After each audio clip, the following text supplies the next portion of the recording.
সত্যি শীতকাল ছাড়া এত সুন্দর রং বেরঙের সবজি পাওয়াই যায় না।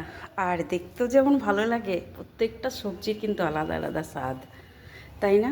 এখন তো সারা বছরই সবজি পাওয়া যায়, তবে শীতের সবজির যে সিজনের যে সবজি, সেই সবজির টেস্ট কিন্তু আলাদা লেভেলই হয়। মানছি সারা বছর সব সবজি পাওয়া যায়, কিন্তু টেস্ট তো একটু হলেও হেরফের হয়, তাই না? তো যাই হোক, আজকে সকাল সকাল দেখো মর্মশাই বাজার করে নিয়ে চলে এসেছে। আর প্রত্যেকটা বাজার দেখে আজকে কিন্তু মনটা বেশ খুশি।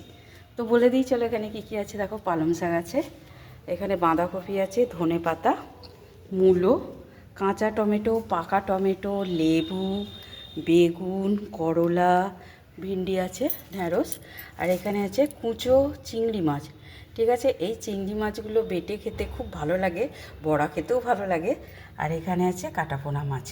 তো এই হচ্ছে আজকের বাজার দোকান। তো কেমন হয়েছে জানিও।